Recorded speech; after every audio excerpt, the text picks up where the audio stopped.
우리 함께 인사할까요? 주님을 기뻐하는 것이 우리의 힘입니다. 은혜의 밤 되십시오. 성령 충만한 밤 되십시오. 한 번 더 인사하겠습니다. 잊어버리셨죠? 은혜의 밤 되십시오. 성령 충만한 밤 되십시오.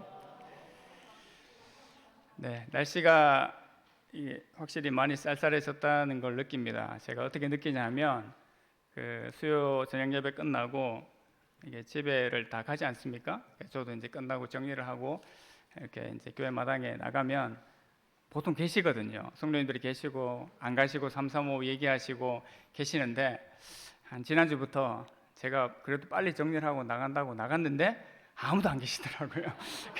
날씨가 추우니까 확실히 우리 발걸음이 빨라지고 집을 향해서 좀 달려가는 마음이 있는 것 같습니다. 하지만 이런 추위가 있지만 오늘도 금요 기도에 하나님을 사모하는 마음을 가지고 이곳으로 달려오신 또 성도님들을 축복하고 이 밤에 주의 은혜가 충만케 되기를 다시 한번 소망합니다. 네. 우리 함께 말씀 보시겠습니다. 오늘 사무엘하 23장 18절에서 39절까지 말씀. 우리 사무엘하 말씀이 우리 막바지에 다다르고 있습니다. 사무엘하 23장 18절에서 39절까지 말씀.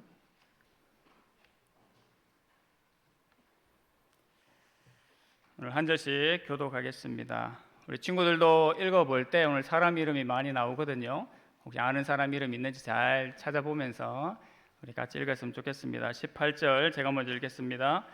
또 스루야의 아들 요압의 아우 아비새이니 그는 그 세 사람의 우두머리라. 그가 그의 창을 들어 300명을 죽이고 세 사람 중에 이름을 얻었으니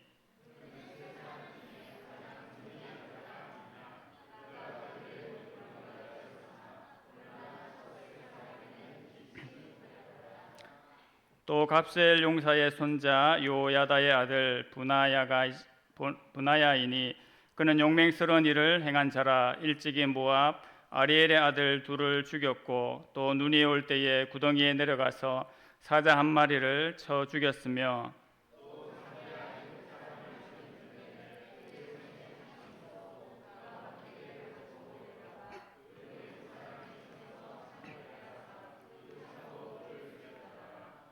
요야다의 아들 분하야가 이런 일을 행하였으므로 세 용사 중에 이름을 얻고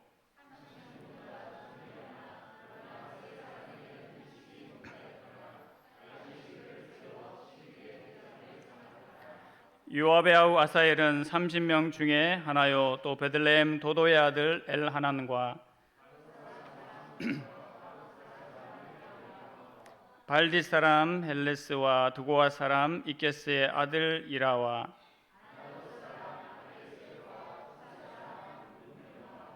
아와 사람 살몬과 느도바 사람 마하레와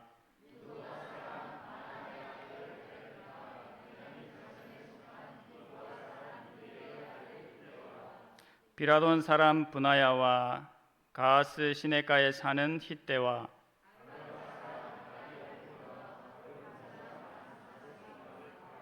살본 사람 엘리아바와 야센의 아들 요나단과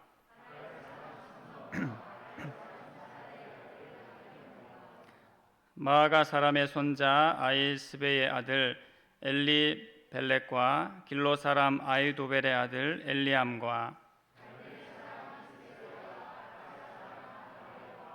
소바 사람 나단의 아들 이갈과 갓 사람 바니와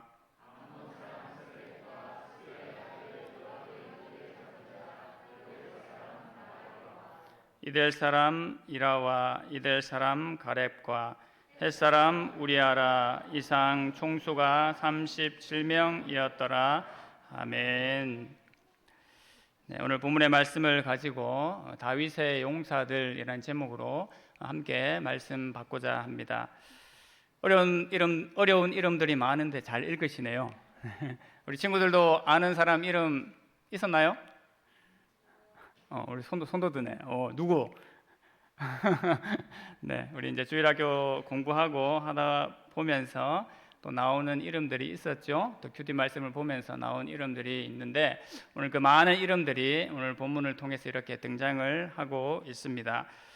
저희가 계속해서 사무엘하 이제 막바지 말씀들을 보면서 22장과 23장의 말씀들은 다윗이 하나님 앞에 하나님께 대한 그 고백, 하나님 앞에 올려드리는 그 노래의 모습들을 살펴보았고 또 특별히 다윗 인생과 다윗 왕국의 사람들을 통해서 하나님께서 어떻게 역사하시고 일하셨는지를 오늘 있는 23장 말씀까지 통해서 우리가 그것을 눈으로 보는 것처럼 그렇게 이제 보게 됩니다. 하나님 앞에 드리는 노래, 또 하나님 앞에 드리는 이 신앙의 고백, 하나님으로부터 받은 그 하나님의 역사의 경험이 있다라는 것은 정말 귀한 일이지요. 그리고 그것을 가지고 자신과 자신의 가문뿐만 아니라 하나님 나라의 영광이고 또 우리가 이 말씀을 읽으면서 우리 신앙의 후배들까지, 신앙의 다음 세대들까지 그 영광과 은혜를 끼쳐주는 것을 우리가 말씀을 통해서 이제 보게 됩니다. 다윗이 사무엘하 22장에서도 그의 시로 또 그의 노래로 그의 인생을 이렇게 압축해서 그 많은 인생을 다 표현할 수 없지만 시라는 것으로 바로 하나님 앞에 올려드리고 그 하나님을 높이 고백하는 것을 우리가 살펴보았죠. 제가 시를 생각을 하다가 노래를 하나 이제 찾게 되었는데 찬양 사역자 함부영 씨 노래 중에 나의 노래라는 노래가 있습니다. 뭐 조금 진한 노래긴 합니다만 가사를 보면 이렇습니다. 아무 생각 없이 노래가 좋았지 오래된 기억 속의 그 교회에서 낡은 피아노 반주 불렀던 노래들 그 시작이 지금의 모습이 되어 내 삶의 전부 되어 어느 곳에서 어떠한 환경에서도 이제는 주를 위해 난 노래하네. 그날 부르신 주님 사랑의 음성을 기억해 외로움에 지쳐만 가는 사람들에게 사랑을 전하라 하네. 나의 노래는 나의 삶 이제야 나의 노래를 부르네. 유일하게 부르고 싶던 유일하게 들려주고 싶던 그분을 위해 나 이제 노래하리 내 노래라는 그런 가사를 담고 있습니다. 찬양 가사를 보시면 그 멜로디가 이렇게 기억나시는 분들도 계실 겁니다. 그렇게 이 짧은 노래지만 이 사람의 인생이 나타나 있고 어린 시절 작은 그 기억이 실제로 성인이 되어서도 그 하나님을 찬양하고 고백하는 실제의 그 삶이 되었다라는 것을 이 노래 속에 이제 잘 담고 있는 거죠. 그러면서 이 노래가 자신의 삶의 전부 되신 그분, 바로 우리 하나님을 찬양하는 노래가 되었음을 고백을 하고 내가 이제 그 노래를 매일 부를 뿐만 아니라 또 다른 이에게 들려주고 싶은 그 마음, 그 가득한 마음을 가지고 인생을 살아간다라고 표현을 하고 있습니다. 이렇게 짧은 한 곡의 노래지만 한 사람의 삶과 신앙이 잘 드러났던 것처럼 우리 오늘 계속해서 보게 되는 사무엘하 22장과 23장의 본문이 다윗의 인생을 통하여서 그 하나님을 역시 고백하고 있고 하나님의 역사를 그렇게 그려내고 있는 것을 이제 보게 됩니다. 오늘 본문의 말씀을 이제 보면 어떠십니까? 네, 설교를 하는 저는 좀 더 당황스럽습니다. 이 많은 이름들을 가지고 어떻게 설교를 하나. 그래서 저희 사역자들 같은 경우 이런 본문을 만났을 때 굉장히 좀 힘들거든요. 제가 이름 본문 가지고 설교해 본 적이 한 번 더 있는데 에스라 2장을 여러분 찾아보시면 한 70절을 가까이 이 사람 명단이 나옵니다. 그 포로로 끌려갔다가 돌아오는 명단이 70절 가까이 그렇게 쭉 나와 있어요.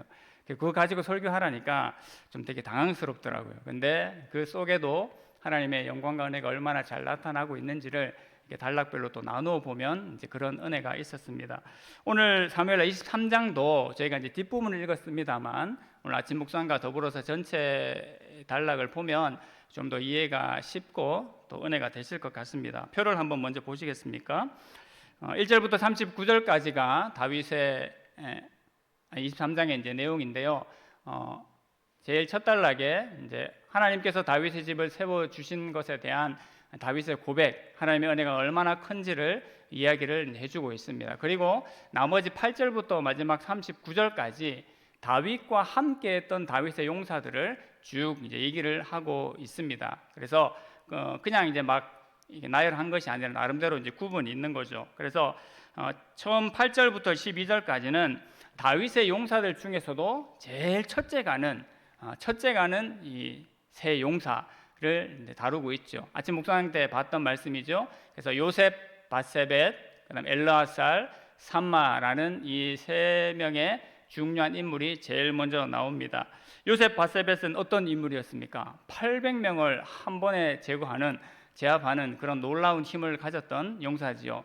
제가 아침 묵상 때도 말씀드렸지만 마치 삼손이 이제 생각나게 하는, 삼손이 나귀 톡벼를 가지고 친구들 몇 명 제압했죠?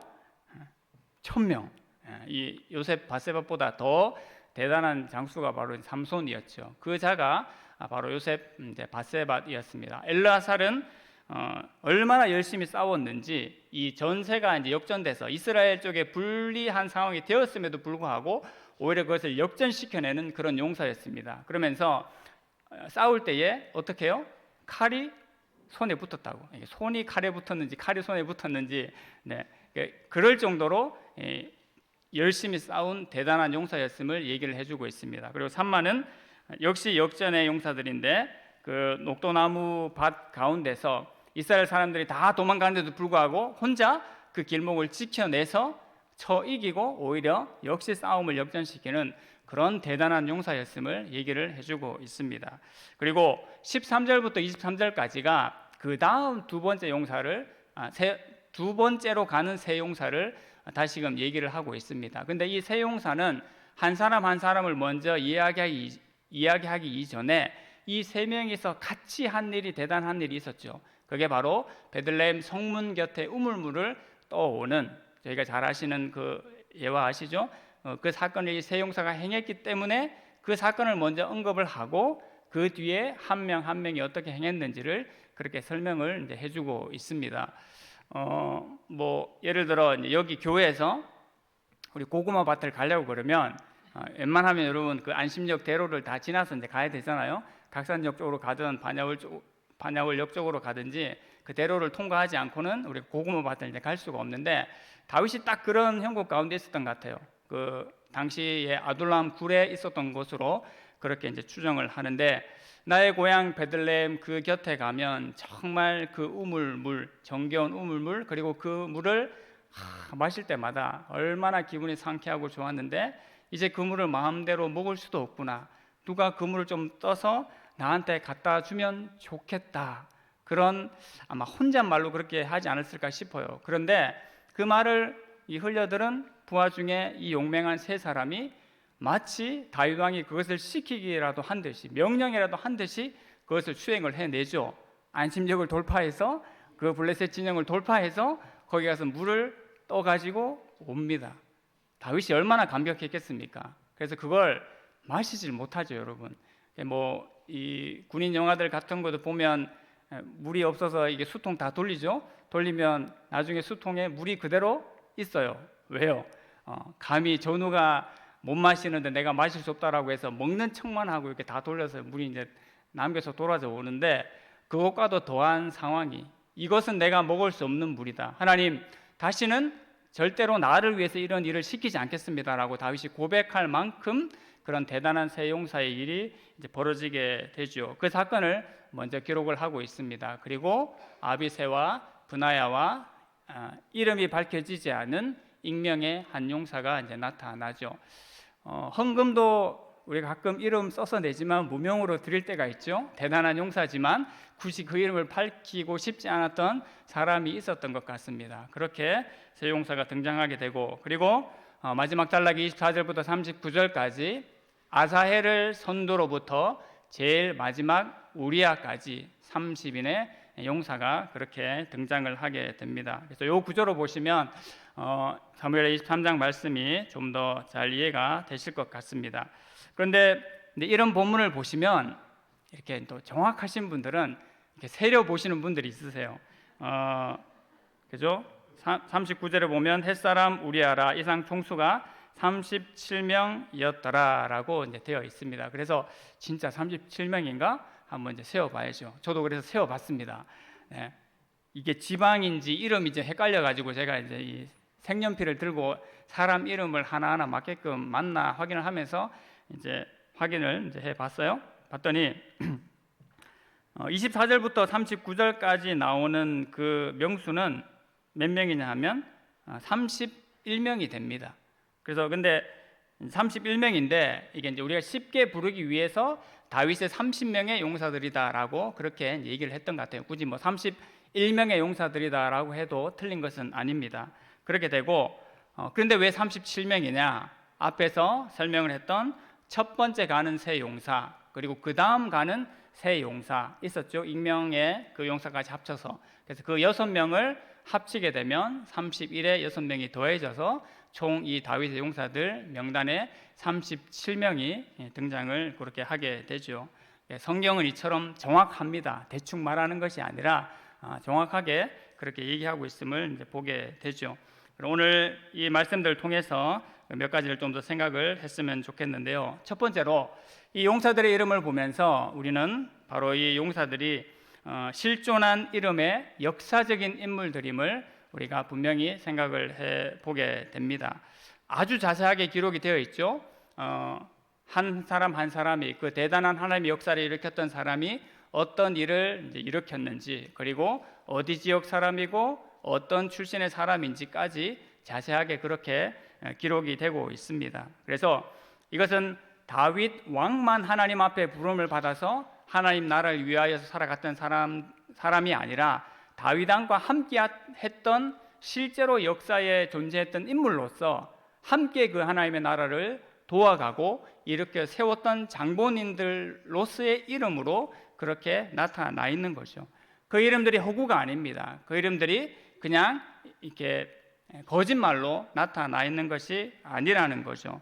다윗이 하나님 앞에 여러 가지 믿음의 고백들을 했습니다만, 특별히 우리가 22장에서도 어떤 고백을 보게 됩니까? 22장 30절 말씀 우리 같이 한번 읽어볼까요? 시작. 내가 주를 의뢰하고 적진으로 달리며 내 하나님을 의지하고 성벽을 뛰어넘나이다. 아멘. 다윗의 고백이 바로 이러한 고백이었죠. 내가 주를 의뢰하고 적진으로 달리고 또 주를 하나님을 의지하고 성벽을 뛰어넘는 그런 용사의 모습을 다윗이 제일 먼저 보였습니다. 근데 여러분, 다윗을 우리가 잘 아시지 않습니까? 다윗이 마치 골리앗 같은 정말 그렇게 타고난 장수였습니까? 사실 그렇지 않거든요. 평범한 평민이었고 목동의 아들이었고 그런 평범한 사람이라고 할 수 있죠. 그런데 하나님의 은혜를 덧입어서 하나님의 기름 부으심을 받아 그가 정말 세상의 용사 못지않은, 아니 그 세상의 용사를 압도하는 그런 용사로 다윗이 하나님 앞에 쓰임을 받고 또 세상에 그것을 드러내는 존재가 이제 된 것이지요. 바로 이 다윗처럼 다윗과 함께한 용사들도 실제로 이러한 경험을 하고 그 하나님 나라를 세워가는데 중요한 역할들을 감당했던 자인 것을 우리가 봅니다. 이 다윗의 용사들도 바로 하나님께로부터 힘을 얻고 또 하나님을 향하여 살아가는 하나님의 용사들이었다는 것이죠. 히브리서 11장 33절 34절 말씀이 이 용사들에게 제일 잘 어울릴 것 같다는 생각이 듭니다. 역시 같이 한번 읽어보겠습니다. 그들은 믿음으로 나라들을 이기기도 하며 의를 행하기도 하며 약속을 받기도 하며 사자들의 입을 막기도 하며 불의 세력을 멸하기도 하며 칼날을 피하기도 하며 연약한 가운데서 강하게 되기도 하며 전쟁에 용감하게 되어 이방 사람들의 진을 물리치기도 하며. 아멘. 다윗뿐만 아니라 다윗과 함께한 이 용사들이 바로 이 말씀의 증거자들, 실제로 그것을 경험한 자들이 된 것이지요. 다윗의 사명이 특별히 이 전투를 해야 되는 사명, 하나님의 나라를 확장해야 되는 그 사명을 가지고 있지 않았습니까? 그래서 다윗과 함께했던 이 용사들은 이 전투를 불가피하게 치를 수밖에 없었습니다. 그래서 칼의 세력들을 만나야 하고 불의 세력들을 만나야 하고 때로는 사자를 만나야 되는 그런 어려움 가운데 처했지요. 하지만 그것들을 다 이겨내고 모든 것들을 하나님 나라를 향해서 전진하고 돌진해 나가는 그런 대단한 모습들을 보이게 되었습니다. 다윗의 용사들이 실제로 역사적으로 이 일을 행했음을 오늘 본문을 통해서 우리가 다시금 확인을 하게 되는 것입니다. 하나님 나라의 전투를 실행하면서 이들이 얼마나 그 하나님의 살아계심을 실제로 경험하고 그 하나님께서 자신들과 다윗 왕과 함께함을 이들이 삶의 곳곳에서, 전투의 곳곳에서 실제로 느끼면서 그 삶을 살아갈 수 있게 되었다는 것이지요. 바로 그 이름의 의미를 이렇게 다시 한번 우리가 생각을 해볼 수가 있겠습니다. 두 번째로는 이 이름들을 볼 때 어떤 의미를 우리가 살펴볼 수 있냐 하면 바로 우열이 없는 하나님 앞에서의 이름들이다라는 것을 또한 생각을 하게 됩니다. 인간은 기본적으로 이게 줄 세우는 경향이 있죠. 1등부터 10등까지. 한국 사회가 또 얼마나 그걸 좋아합니까? 네, 저희 애들도 이게 학원 보내고 학년이 더 높아지면서 제가 부모된 입장에서 느끼는 거지만 또 우리 성도님들도 다 느끼시겠지만 자꾸 학원 앞에 무슨 플랜카드 거는 거 제가 보기에도 참 부담스러워요. 몇 점, 1등, 쭉. 네, 그게 뭐 저한테도 그렇지만 뭐 공부 잘하는 아이들한테는 좋겠죠. 근데 공부가 사명이 아닌 아이들, 공부가 달란트가 아닌 아이들한테는 좀 뭐 스트레스가 될 수도 있을 것 같다라는 생각이 듭니다. 여러분 절대 스트레스 받지 마세요. 물론 공부는 우리가 인생을 살아가면서 꼭 해야 될 중요한 우리의 과업 중에 하나입니다. 아니에요? 아니라고 부정할 수도 있어요. 네, 하지만 공부할 수 있을 때 잘 하는 것이 하나님께서 기뻐하시는 일이고 잘 해야 되는 겁니다. 그리고 공부 이외에 얼마든지 또 우리가 잘할 수 있는 것을 하나님께서 주셨기 때문에 그것을 잘 발견하고 또 그것을 향해서 달려나가면 하나님께서 귀한 은혜 주신다라는 것을 동시에 기억을 했으면 좋겠습니다. 이런 의미를 봤을 때 다윗의 첫 번째 세 용사 그리고 두 번째 세 용사, 나머지는 어떻게 됩니까? 관로 바뀝니까? 네, 사람이 어떻게 보면 좀 그렇게 생각할 수가 있죠. 그런데 하나님 나라에 있어서 이 인물들은 절대 한 명도 이 관로 밖의 인물들이 없다라는 사실을 우리가 기억해야 되겠다라는 것입니다.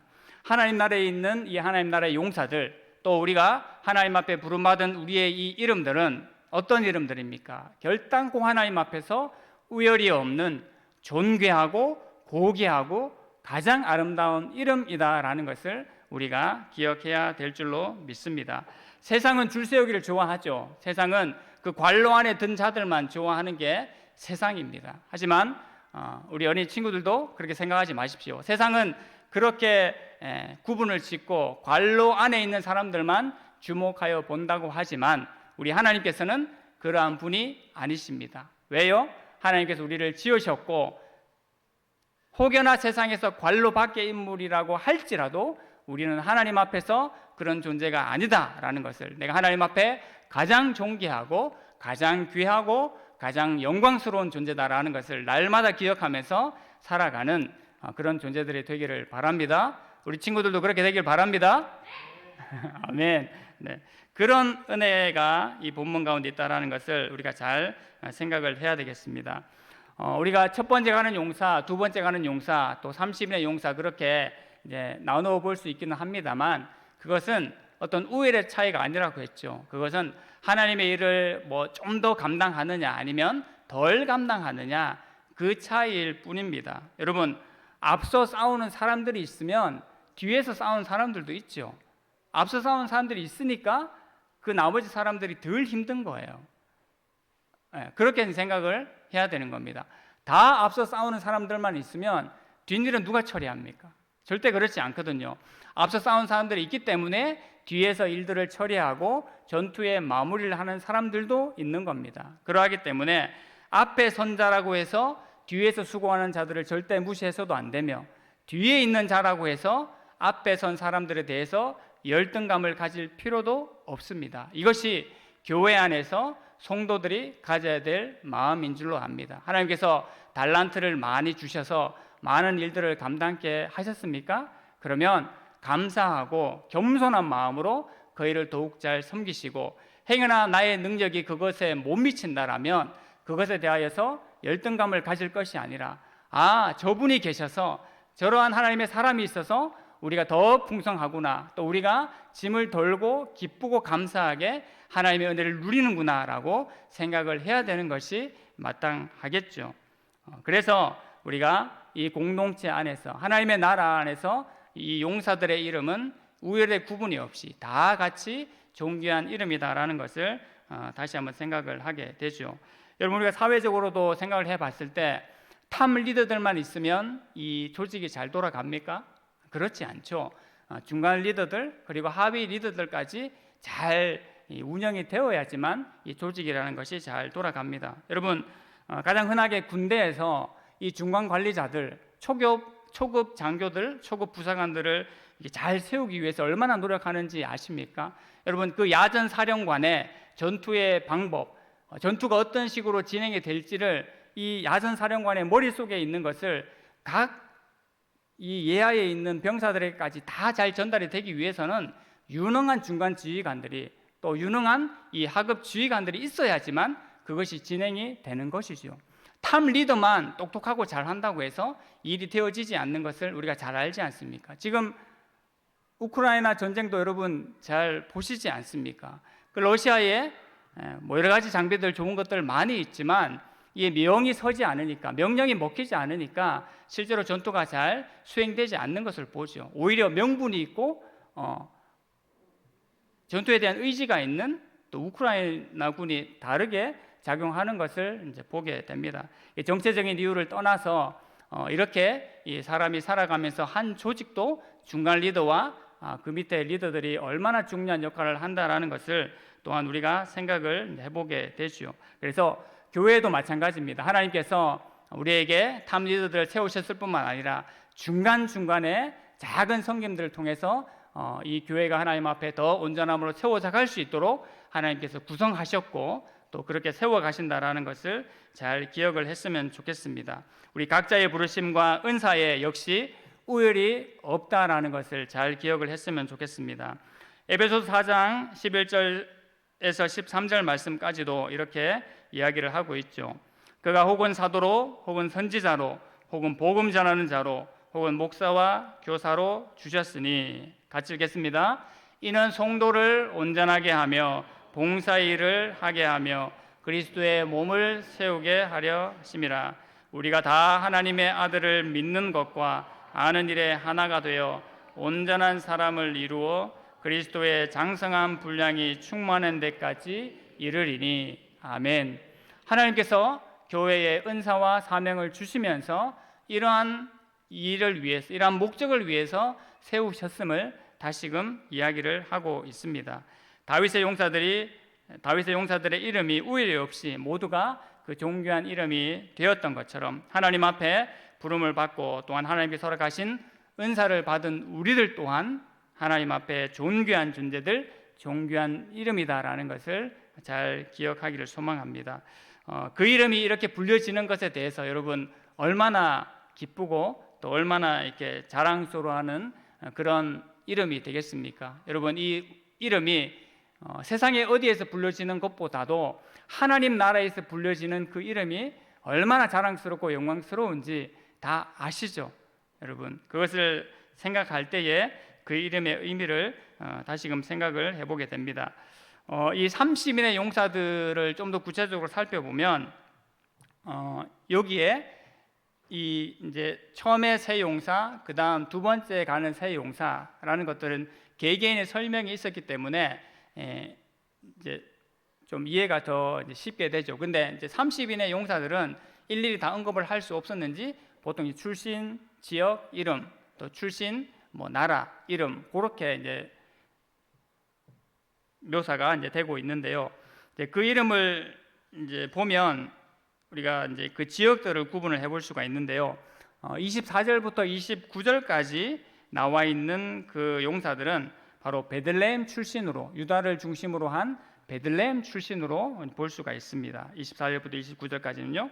그리고 30절부터 35절까지에 나와 있는 그 용사들의 이름은 북쪽에 있는 지파들 출신의 이름으로 또 그렇게 구분이 될 수가 있습니다. 그리고 제일 마지막에 나와 있는 36절부터 39절까지는 우리가 이름에 보시다시피 소바, 암몬 그런 지역들이 나오죠. 그래서 이스라엘에 와서 용병으로 싸웠던 그런 용사들의 이름까지 그렇게 이제 나누어져 있는 것을 보게 되죠. 그래서 하나님 나라가 막 이런 나라라는 겁니다. 어느 한쪽만, 어느 지파만 가지고 이루어가는 하나님의 나라가 아니라 남과 북과 또 더 나아가서 모든 이방인들까지 함께 연합해서 그 하나님의 나라를 이루어가는데 이 사람들이 사용되었음을 말씀해 주고 있는 것입니다. 이후에 솔로몬이 기도를 할 때도, 성전을 지어서 기도할 때도 그렇게 하지 않았습니까? 하나님, 이 성전에서 기도할 때에 이 이스라엘 민족만 복을 받는 것이 아니라 다른 민족들도 이곳에 와서 하나님 앞에 예배하고 기도할 때에 그 기도에 응답하여 주시고 그 열방도 하나님 앞에 은혜를 받게 하여 주시옵소서라고 그렇게 장차 솔로몬이 기도할 터인데, 이미 다윗 왕국에서부터 이러한 은혜와 영광들이 나타나고 있었다라는 것을 우리가 역시 살펴보게 됩니다. 바로 이 하나님 나라에 있는 자들, 교회에 있는 자들의 특징이 어떤 특정인들만 모여 있는 것이 아니라 모두가, 하나님 앞에 부름받은 모두가 함께 모여 그 삶을 살아가고 하나님의 나라를 이루어 간다라는 것입니다. 다윗 시대에서는 하나님 앞에서, 또 오늘날 우리에게는 누구 앞에서 이겠습니까? 바로 예수 그리스도를 믿는 믿음 앞에서 우리가 살아가는 것이죠. 그 안에서 차별이 없고 우열이 없는 이름으로 우리가 이제 모인 것입니다. 이 역시 하나님의 나라를 드러내는 다윗 왕국이 이방 나라와 세상 나라와 다르다는 것을 보여주고 있습니다. 이사야서 말씀을 봐도 이것을 다시 한번 생각을 해볼 수가 있는데요. 이사야 55장 1절 3절 말씀 같이 한번 보실까요? 읽어보겠습니다. 시작. 오라 너희 모든 목마른 자들아 물로 나오라. 돈 없는 자도 오라. 너희는 와서 사 먹되 돈 없이 값 없이 와서 포도주와 젖을 사라. 너희는 귀를 기울이고 내게로 나와 들으라. 그리하면 너희의 영혼이 살리라. 내가 너희를 위하여 영원한 언약을 맺으리니 곧 다윗에게 허락한 확실한 은혜이니라. 아멘. 하나님께서 이사야 선지자를 통해서 말씀하시면서 그 은혜를 주시겠다라고 말씀을 하셨는데 어떻게 해요? 다윗에게 약속했던 확실한 그 은혜를 역시 주시겠다라는 것을 이사야 선지자가 이야기를 하고 있습니다. 그러니까 다윗은 이미 그 은혜를 받았죠. 그러므로 다윗으로 말미암아 다윗 왕국은 그러한 은혜를 이미 누리고 있었던 것입니다. 그래서 다윗 왕국에 이 하나님의 나라에 이러한 은혜가 있었음을 우리가 두 번째로 살펴볼 수가 있겠습니다. 마지막 세 번째로는요, 이 용사들의 이름을 통해서 우리가 생각하게 되는 것은 바로 우리아의 이름을 기억하시는 하나님의 그 모습을 보게 됩니다. 이 다윗의 용사들의 명단에 참 이상한 것 한 가지가 있는데요. 뭘 것 같습니까? 우리아의 이름이 나타나는 것. 그리고 또 한 가지 사실은 나와야 되는데 안 나오는 사람 한 명이 있습니다. 네, 맞아요. 요압입니다. 요압의 이름이 없다는 것이 참 아이러니한 부분인데요. 사무엘 하를 우리가 살펴보면서 요압 이름이 안 나오면, 요압이 등장하지 않으면 이야기가 되지 않는 상황들이 얼마나 많았습니까? 뭐 여러 가지 일들을 해결하는 부분들이 있어서, 물론 다윗의 마음을 그렇게 괴롭히고 안절부절하게 만든 장본이기도 합니다만, 그래도 그가 군사령관이었고 대단한 용사였는데 이 37명의 명단에는 바로 요압의 이름이 등장하지 않고 오히려 다윗의 탐욕에 의해서, 다윗 왕의 탐욕에 의해서 희생양이 된 그 우리아의 이름이 제일 마지막에 그렇게 등장을 하고 있는 것이죠. 30인의 이름은 어떻게 됩니까? 요압의 아우 아사엘로부터 쭉 진행이 되면서 제일 마지막 햇사람 우리아로 그렇게 마무리를 하고 있습니다. 요압의 이름이 나오긴 나옵니다만 요압 이름이 주인공 나온 게 아니죠. 요압의 아우 또는 요압의 무기 든 자, 그렇게 간접적으로 이름이 나올 뿐입니다. 요압은 등장을 하지 않는 거죠. 장담할 수는 없습니다만 하나님의 뜻이 그러했지 않을까 생각을 해봅니다. 저자로 하여금 요압의 이름을 적지 않게끔 하신 일이 아마 있었던 것 같습니다. 우리가 우리아를 생각하면 어떻습니까? 제가 우리아를 생각하면서 생각나는 본문이 마태복음 8복 중에 이 본문이었어요. 의를 위하여 핍박을 받는 자는 복이 있나니 하늘에서 천국이 저희 것임이라 하늘에서 너희의 상이 큼이라 라는 그 본문이 생각을 났습니다. 우리아가 비록 짧은 인생을 살았지만 대단한 업적을 남긴 것은 아니었지만 정말 이방인임에도 불구하고 하나님의 의를 위해서 살아갔던 그 인물이지 않습니까? 우리아가 했던 말을 다시 한번 볼까요? 사무엘하 11장 11절에 이 주소도 보니까 1111이더라고요. 네, 읽어보겠습니다. 시작. 우리아가 다윗에게 아뢰되 언약궤와 이스라엘과 유다가 야영 중에 있고 내 주 요압과 내 왕의 부하들이 바깥들에 진치고 있거늘 내가 어찌하여 내 집으로 가서 먹고 마시고 내 처와 같이 자리일까? 내가 이 일을 행하지 아니하기로 왕의 살아계심과 왕의 혼의 살아계심을 두고 맹세하나이다 하니라. 아멘. 이스라엘 사람이 아니었지만 햇사람 우리아는 정말 하나님을 알았기 때문에 이러한 고백을 할 수 있었다라는 거죠. 그 마음이 너무나 중심이 하나님 앞에 바르게 서 있고 그 다윗 왕을 위하여서 인간 다윗이 아니라 하나님께서 세우신 그 다윗 왕을 위하여서 충성을 다하였고 또 이스라엘의 하나님을 향하여서 충성을 다한 그 의를 우리가 우리아를 통해서 보게 되죠. 사실은 하나님을 믿지 않고서는 할 수 없는 고백인 줄로 믿습니다. 그래서 다윗의 용사들의 이름에서 하나님은 결국 이 우리아의 이름을 절대로 빼지 않으시고 어떻게 보면 가장 마지막 37번째 나와 있지만 오히려 하늘에서는 첫 번째 가는 그 이름으로 세워주시지 않으셨을까 하는 마음이 들 정도로 그 우리아의 이름을 존귀하고 귀하게 그렇게 기록에 남겨두신 것이지요. 세상은 기억해 주지 못할지라도 하나님 나라에서 하나님은 이렇게 반드시 기억하고 계신다라는 사실을 우리가 세 번째로 기억을 하게 됩니다. 우리가 22장과 23장 말씀을 보면서 바로 하나님 백성들, 하나님 나라가 어떤 것인지를 짧게지만 눈으로 이렇게 그려볼 수 있게끔, 눈으로 보이게끔 이 본문이 우리에게 알려주고 있는 것 같습니다. 많은 사건들을 다 기억할 수 없고 또 다 나열할 수도 없지만 그 하나님께 드리는 노래 또 그 역사적인 현장들을 통해서 바로 우리는 하나님을 보게 되고 하나님 나라가 어떻게 세워져 갔는지를, 어떻게 왕성하게 일어났는지를 바로 눈으로 보는 것처럼 그렇게 보게 되는 것이죠. 여러분, 우리가 하나님 앞에 부를 노래가 있다라는 것, 하나님 앞에 드릴 그 신앙의 고백이 있다라는 것 얼마나 귀합니까? 다윗이 전 인생을 통해서 하나님 앞에 그렇게 노래하고 고백했던 것처럼 우리도 그러한 삶이 되기를 소망합니다. 부족하고 연약하고 뭔가 하나님 앞에 드릴 것 없는 인생이지만 그럼에도 불구하고 하나님 나의 왕 되십니다, 하나님께서 내 삶의 주인 되십니다 라는 그 노래와 그 고백은 언제나 너무나 귀한 고백과 은혜로 그 삶 가운데 나타난다라는 것을 우리가 오늘 말씀을 통해서 다시 한번 생각을 해보게 됩니다. 여러분, 우리가 이 은혜를 기억하면서 또 늘 생각하는 것 있지 않습니까? 이 귀한 신앙, 이 은혜 우리의 다음 세대 가운데 꼭 물려주고 싶다, 좋은 것 주고 싶다라는 마음이 있습니다. 저도 이걸 생각하면 좀 늘 이렇게 좀 울컥하는 마음이 있는 것 같아요. 네. 왜요?